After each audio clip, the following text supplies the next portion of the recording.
Hello বন্ধুরা, আজকে আমরা একটা নিউ ব্লগ নিয়ে চলে এসেছি, যেটা হিজলির একটা ফিশিং এরিয়া। সেটা আমরা যাচ্ছি, চলো আমাদের সঙ্গে থাকবেন। অবশ্যই আমরা ফিশিং এরিয়াটা সম্পূর্ণ দেখাবো। এখানে ট্রলারগুলো আছে, এই ট্রলারগুলো সম্পূর্ণ কাছ থেকে দেখাবো।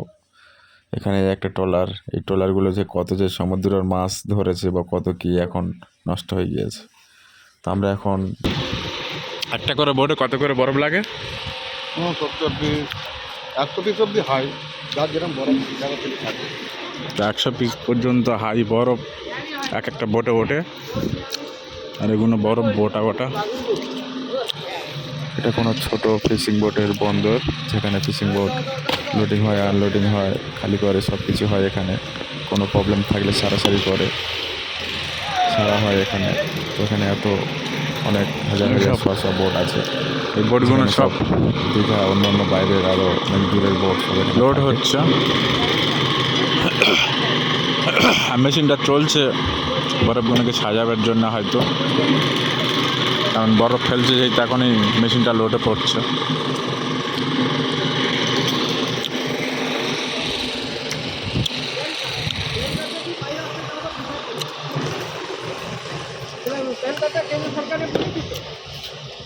এখানে এইসব বোট ডেক ক্রেট, এটাকে ডেক বলে না ক্রেট বলে, আমি জানি না।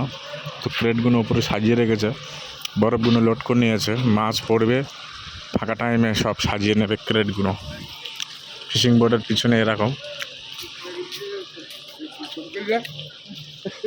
সেটা এই পিছন থেকে জাল থাকবে, আর ওই উপর থেকে ওখান থেকে মেশিনের দ্বারা দড়ি ধরে ধরে জাল টানবে।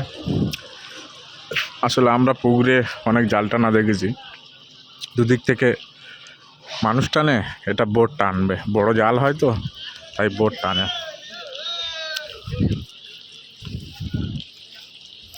এখানে এটা পানির কল, ট্রলারে তোলার জন্যে।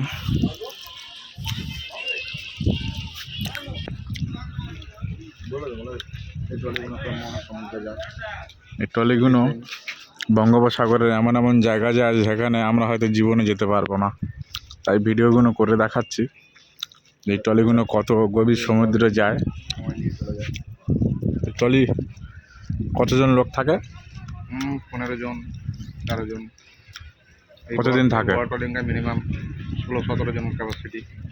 8 দিন 10 দিন, মাছ হলে 2 দিনেও চলে আসতে তারা মাছে করে নিয়ে যেতে পারে। আর আমার ভাইয়ের বোনায়ের জিজ্ঞেস করার কারণ, বোনায়ের বাড়ি কাকদ্বীপ, অনেক অভিজ্ঞতা আছে ট্রলারের বিষয়, অনেক অভিজ্ঞতা, যেটা ছোটোবেলা থেকে এই ট্রলি, নদী, সমুদ্র এইসব জানা সব কিছু।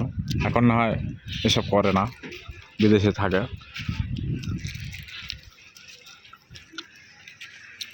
ট্রলিগুলো বরফ লোডিং হয়ে গেছে, ছোট মেশিন, বড় মেশিন।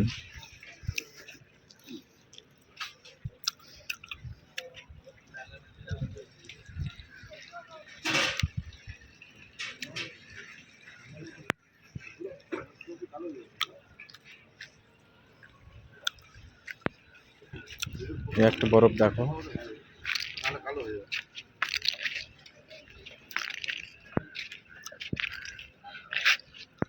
মাছের বরফ খুব শক্ত, বহুত পাওয়ারফুল বরফ।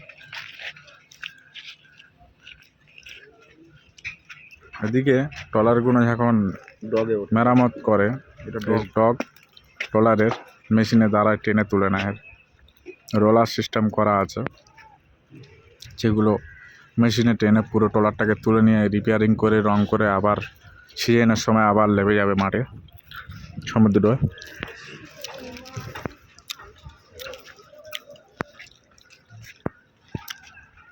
চলো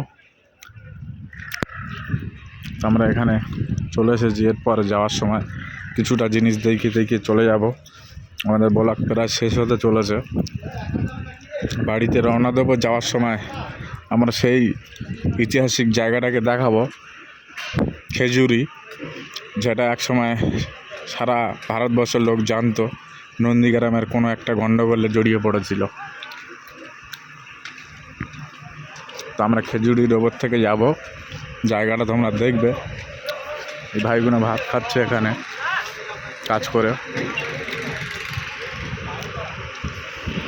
আমরা খেজুরির ওপর থেকে যাব, তোমরা দেখতে পাবে, সম্পূর্ণ জায়গাটা দেখাবো। আসার সময় কিছুটা দেখেছি, যাওয়ার সময় কিছুটা দেখাবো। এগুলো ট্রলারের ছাদ, ট্রলারের উপরে যেসব এসব জাল এসব দেখা যায়। এখানে অনেক মাছ ট্রলারের লোকজন শুটকি করে ঘরে খাওয়ার জন্যে। যে শুটকিটা হয় নাম্বার ওয়ান শুটকি, সেটা বাজারে পাওয়াও যায় না, কারণ নিজেরা তৈরি করে খুবই স্পেশালভাবে।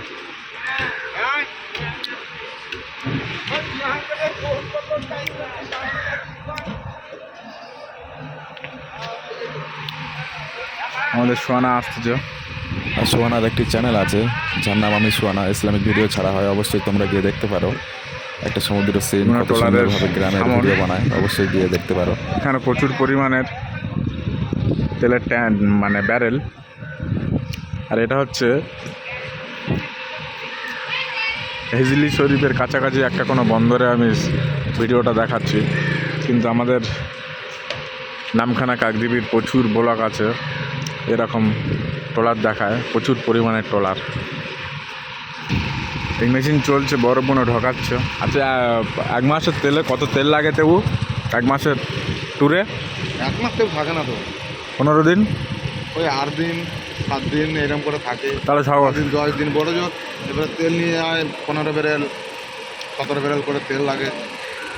ওই তো ট্রলিং মানে যতদিন মানে থাকবে নদীতে। কারণ সবাই বলে যে 1 মাস নদীতে চলে গেছে, তাহলে কোনো ট্রলার 1 মাস যায় না, হায়েস্ট 15 দিন। হ্যাঁ, আজ 15 দিন। মাছ হলে আগে চলে আসে, নইলে 15 দিনের ভেতরে চলে আসে, কারণ কতদিন আর থাকবে। আর এখনকার লোক অনেক চালাক হয়ে গেছে, বেশি দিন নদীতে থাকতেও চায় না। কে 1 মাস থাকবে?